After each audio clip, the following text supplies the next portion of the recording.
पत्रकार सपने कर्तव्यों और स्वाभिमान से समझौता न करे। प्रदेश अध्यक्ष महेंद्र नाथ सिंह। जिला सम्मेलन में ग्रामीण पत्रकार और चुनौती की गई चर्चा।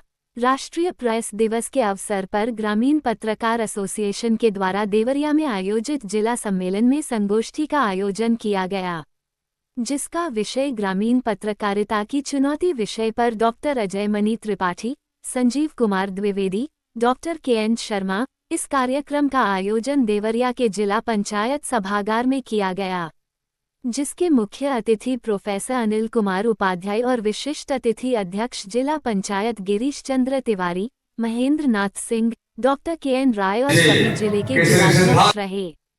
कार्यक्रम का संचालन हरीश चंद्र मिश्रा ने किया। इस दौरान जिले के पत्रकारों जिला अध्यक्ष गिरीश चंद्र तिवारी ने शाल और मोमेंटो देकर सम्मानित किया। अपने संबोधन में अजय मनी त्रिपाठी कहा कि ग्रामीण पत्रकार ही पत्रकारिता का रीढ़ है। आज भी ग्रामीण क्षेत्रों के पत्रकारों का जीवन चुनौती भरा है। सरकार को उनके हितों का ध्यान रखना चाहिए। ग्रामीण पत्रकार एसोसिएशन के प्रदेश अध्यक्ष महेंद्र नाथ सिंह ने कहा कि मूल्य रहित जीवन जीने से अच्छा है मूल्य सहित जीवन के साथ पराजित हो जाना। ग्रामीण क्षेत्रों की समस्याओं को उठाना हमारी प्राथमिकता होनी चाहिए। हमारे देश के आज़ादी के सूत्रधार महात्मा गांधी ने भी पत्रकारिता से देश के युवाओं में एक आग पैदा की थी। वो आग अब आज के युवाओं में जगाने की जरूरत है। इस दौरान जिलाध्यक्ष नागेंद्र शर्मा, संगीता सिंह, श्याम नारायण मिश्रा, अरविंद सिंह, श्रवण कुमार गुप्ता, जितेंद्र यादव, अखिलेश सिंह, नम्रता शुक्ला, मनोज तिवारी, विनोद सिंह, आनंद मोदनवाल आदि लोग उपस्थित रहे। कि चाहे जितना आयोग राय साहब बना लीजिए, चाहे जितना इनको आर्थिक रूप से समृद्ध कर लीजिए, लेकिन पत्रकारिता अगर जिंदा है तो ऐसे लोगों के नाते जिंदा है जिनको अखबार का मालिक 1 रुपया नहीं देता है और भारत का दर्शन कराते हैं, वो इनके नाते जिंदा है। और अभी बिहार आप लोगों ने देखा होगा, बहुत सारे लोग बिहार का चुनाव देखा होगा। चुनाव के संदर्भ में नहीं कह रहा हूं, पत्रकारिता के संदर्भ में कह रहा हूं कि बहुत सारे लोग तनखैया के आधार पर राजनीतिक प्रयोग कर रहे थे।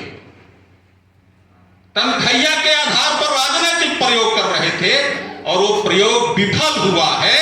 उसी प्रकार से संसाधन और सुविधा सामाजिक परिवर्तन का माध्यम आज की तारीख में नहीं, किसी कालखंड में नहीं रहा है और आज भी नहीं हो सकता है। भूखा आदमी ही समाज में परिवर्तन ला सकता है। भूखा आदमी ही समाज को सही दिशा दे सकता है। मैं जब भूखा कहता हूं तो रोटी से नहीं मेरा संबंध है, वो पैसे से भी नहीं संबंध है, क्योंकि अगर भूखा आदमी उसका पैसे से पेट भर जाता तो देश और दुनिया में किसी सामान्य मध्यम वर्गीय परिवार के लोग घोटाले में कम फंसते हैं, बड़े से बड़ा उद्योगपति ही घोटाले में ज्यादा फंसता है, उसकी भूख नहीं मिट पाती। इसलिए भूखा आदमी मैं कहता हूं यानी भारत को समझने की भूख, भारत की ग्रामीण समस्याओं को ठीक प्रकार से उजागर करने की भूख। आजादी के बाद से और आजादी के पहले की जो पत्रकारिता रही है, इन दोनों के समन्वय के आधार पर, जिसको गांधी जी ने नवजीवन में लिखा, जिसको गांधी जी ने हरिजन में लिखा, जिसको उदंड मार्तंड जो 1826 में पहली पत्रिका निकली, पहला पेपर निकला, उसके पहले बांग्ला में निकला, उसके पहले इंग्लिश में निकला, 131 ईस्वी वर्ष ईसा पूर्व पहला अखबार निकला, छापा खाना पड़ा। मैं उधर नहीं जाना चाहता, भारत के संदर्भ। और गांव मर क्यों रहा? गांव मर इसलिए रहा है राय साहब कि आप तो गांव लौट गए, मैं आपका हृदय से स्वागत करता हूं, लेकिन गांव मर इसलिए रहा है कि पढ़े लिखे लोग गांव लौट नहीं रहे। मैं आपसे बताऊं आदरणीय उपाध्याय जी, पहाड़ीपुर गांव है बगल का, जहां के दुर्गा शंकर मिश्रा से लेकर के और 50 IAS लोग हैं। मैं गया था 10 वर्ष पहले, 8 वर्ष पहले, मेरे गुरुदेव से प्रोफेसर LN तिवारी जी, जिनके अंदर में मेरी PhD हुई, लक्ष्मी नारायण तिवारी जी बलिया के रहने वाले थे, तो उनके अंदर में, उनके साथ में गया था, उनकी ससुराल वहीं। पूरा गांव खंडहर लग रहा।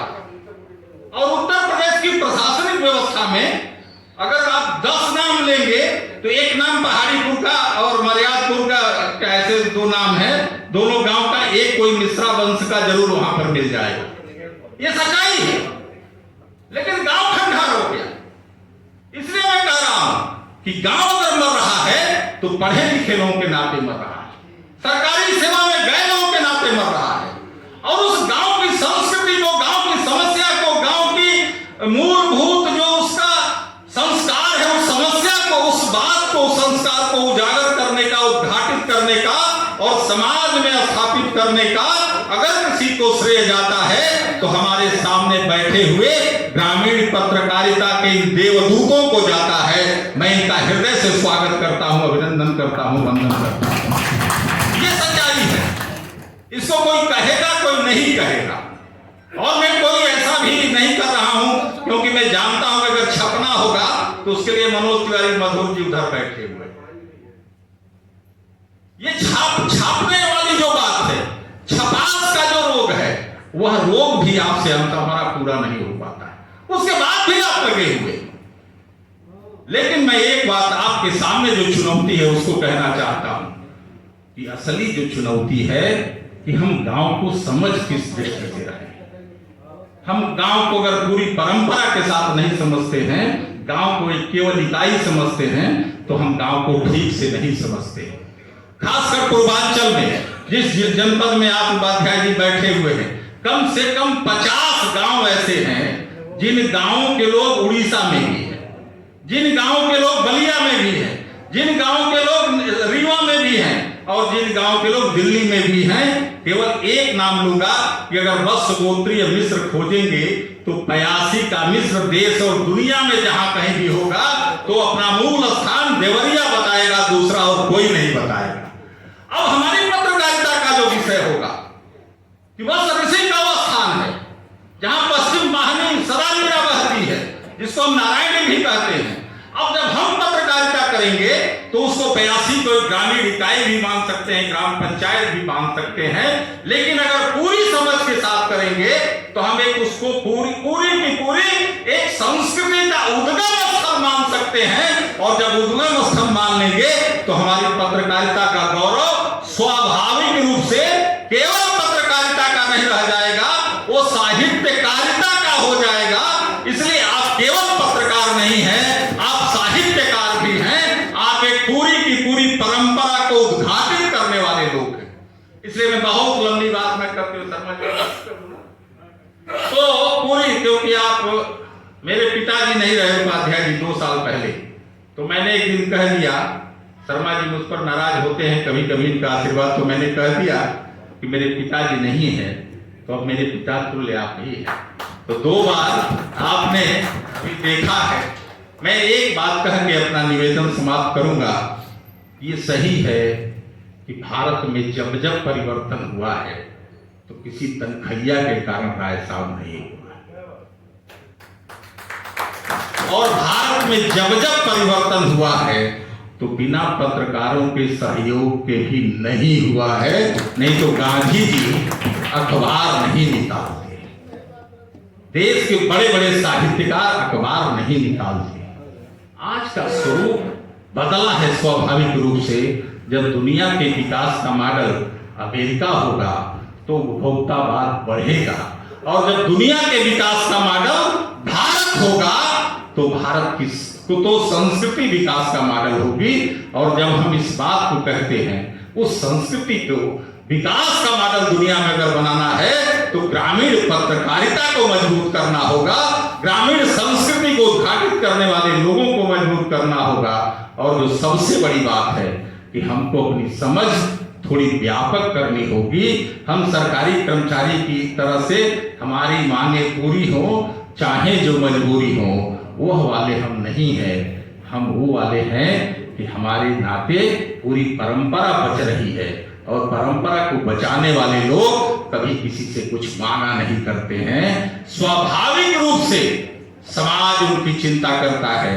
और कोई भी, मैं एक बात करके कहूंगा कि कोई भी सरकार हो, आज भारतीय जनता पार्टी की सरकार है, कल कोई दूसरी सरकार हो सकती है, लेकिन पत्रकारों से जिसने भी पंगा लिया पत्रकारों से जिसने भी स्वाभाविक संबंध नहीं रखा, पत्रकारों के सरकार की गलत कामों का विरोध करने वाले पत्रकारों का जिसने भी उत्पीड़न किया, ऐसी सरकारें बहुत लंबे समय तक नहीं चली हैं कि आप इतने बड़े ताकत के लोग हैं। इसलिए हम मांगे भी तो मांगने का हमारा जो तरीका हो वो खुद दरवाजे पर आपके दे देंगे, क्योंकि हम देने वाले लोग हैं। हम सरकार बनाते हैं, हम सरकार बिगाड़ते हैं। मैं एक जो घटना का जिक्र कर रहा था रामनाथ गोयनका जी, और उसके बाद से पत्रकारिता में जब जनसत्ता निकला और राम बहादुर राय जी और प्रभाष जोशी की जो जोड़ी आई, मैं कह सकता हूं पत्रकारिता ने देश को एक नई भाषा दिया, जिसके जनक प्रभाष जोशी जी को मैं मानता हूं। एक बार उनकी स्मृति को मैं प्रणाम करते हुए आप सब लोगों से निवेदन करता हूं कि जरूर अपना ज्ञान बढ़ाइए, अपनी समझ बढ़ाइए। और क्यों बढ़ाइए? क्योंकि भारत की पहचान अगर दुनिया में करानी है तो उस दुनिया में पहचान कराने वाले योद्धा के रूप में अगर एक नाम कोई है तो केवल ग्रामीण पत्रकारिता के विभिन्न पत्र समूहों के यह प्रतिनिधि ही हो सकते हैं, दूसरा कोई नहीं हो सकता है। इसी निवेदन के साथ, इसी आग्रह के साथ आप सब लोग आए और आप सब लोग अपने संगठन को मजबूती के साथ चला रहे हैं। मैं तो देवरिया जानता हूं, ये सब लोग जितने लोग बैठे हैं ये अपने अपने स्टेशन पर पत्रकार नहीं है, ये पूरा परिवार है। विचार परिवार की बात नहीं कर रहा हूं, ये पूरा परिवार है। मैंने व्यक्ति नहीं, ये संस्था है। अब परमेश्वर दयाल मिश्रा जी को मैं जानता हूं, ये व्यक्ति नहीं संस्था है। मैं काशी से जब आया उपाध्याय जी तो मुझे बड़ी धूप थी, यहाँ राजेंद्र सिंह जी जागरण के बैठे हुए।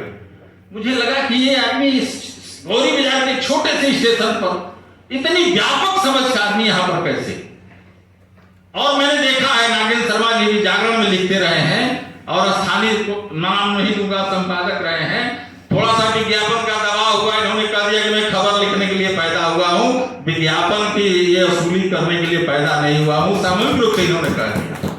मुझे लगा ये जो इनके भीतर जो ताकत थी, तो इसलिए जगह कोई छोटी बड़ी नहीं होती, हर छोटी जगह पर बड़ा आदमी होता है और बहुत बड़ी जगह पर बहुत छोटा आदमी बैठा हुआ होता है।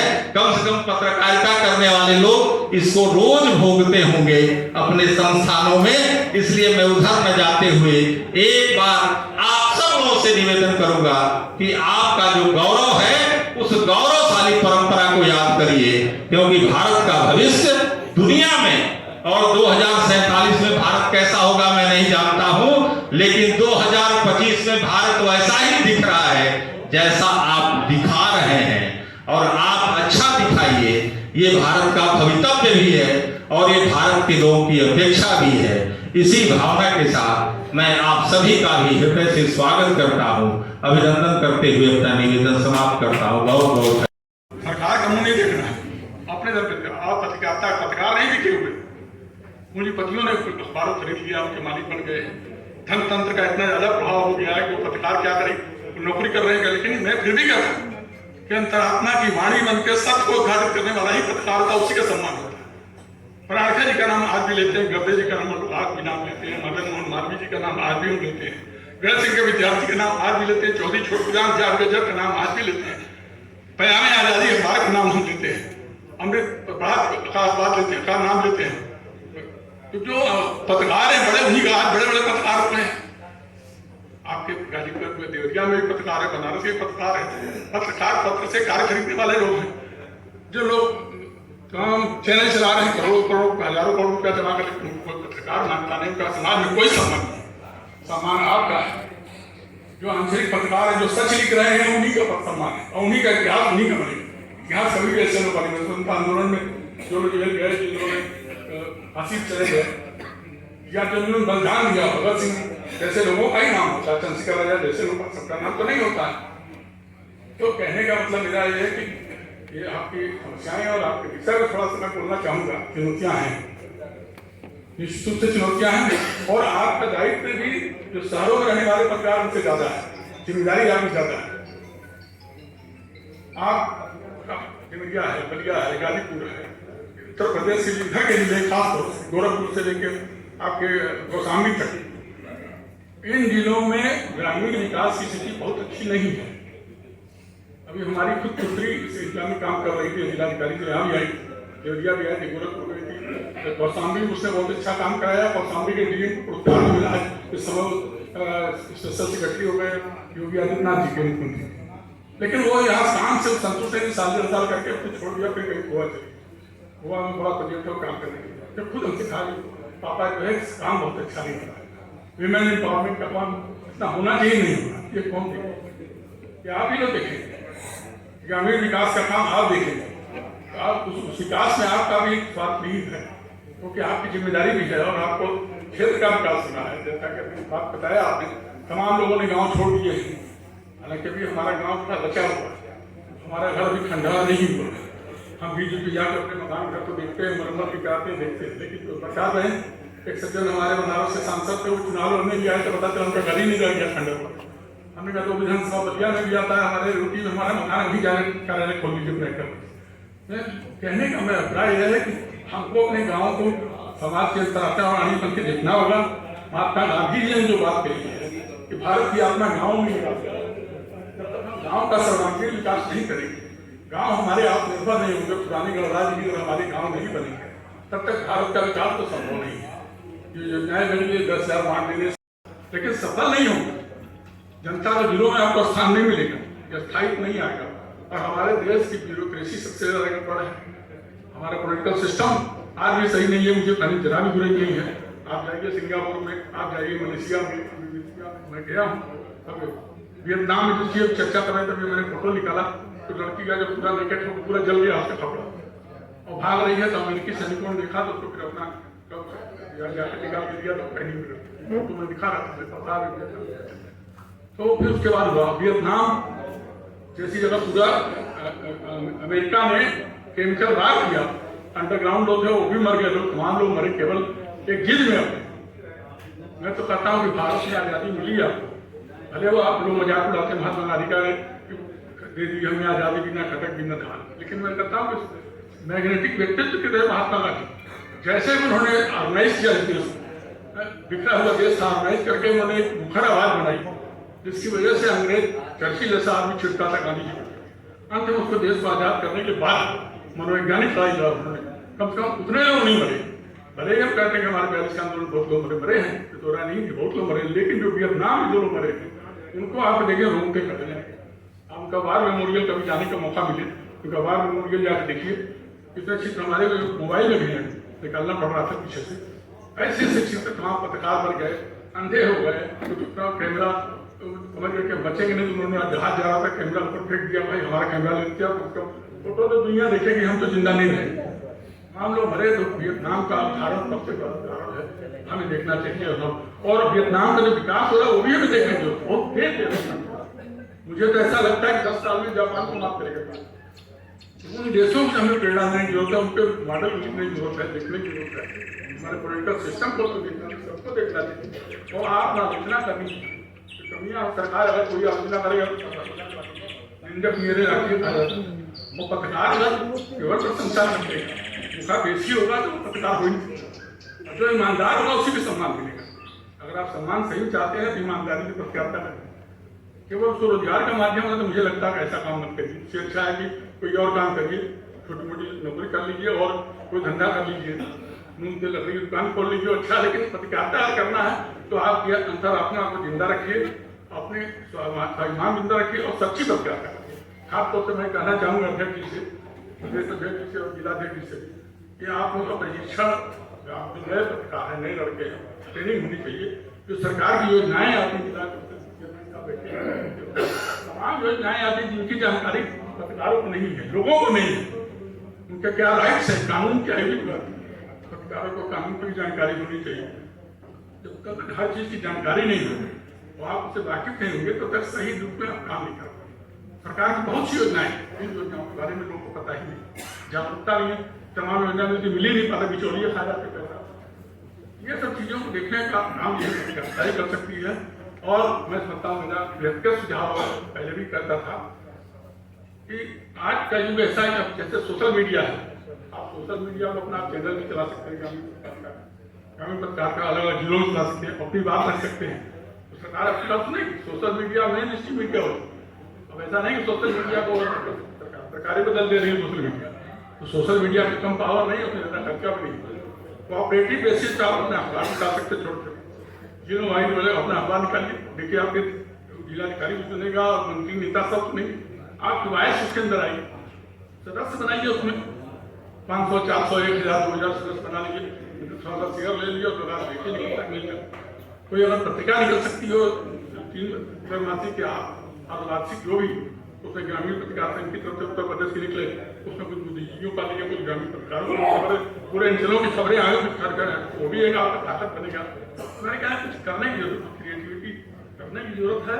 और जैसा कि अजय बड़ी जी ने कहा, बिल्कुल सही कहा कि अगर थोड़ी बहुत आशा है तो आप सही है जो कहा उन्होंने, सूखा आदमी कुछ कर सकता है। केवल अपने स्वार्थ से दिख रहा है, केवल अपने बीवी बच्चे को दिख रहा है, केवल अपना स्वार्थ एक पेट भरना है उसका लक्ष्य है। और कितना कमा ले यह लक्ष्य है कि तो कमा रहे हैं पैसा, उन्हें मालूम नहीं खर्च क्या करना है। के मेहता साथी थे, वो गाँव मध्य प्रदेश के रहने वाले थे। उन्होंने गांधी जी के अवतार से प्रेरणा लेकर उन्होंने इच्छाहीनता का सिद्धांत कि हम अपनी इच्छाओं को जितना मिनिमाइज करेंगे, जितना नियंत्रित करेंगे, उतने ज्यादा संतुष्ट होंगे। आचार्य जी इसी बात कर रहा है, जो हमारे पास है उसको छोड़कर जो नहीं है उसके लिए व्याकुल है, जो है उसको तो हम करके कहने का संतोषम परम सुखम हमारे साथ होंगे। आप देखिए आगे बढ़ने का प्रयास करिए, ध्यान रखने का प्रयास करिए, लेकिन स्वाभिमान सिद्धांत मूल्यों से समझौता, मूल्य रहित जीवन जीने से अच्छा है मूल्य सहित जीवन जीते हुए पराजित हो जाए।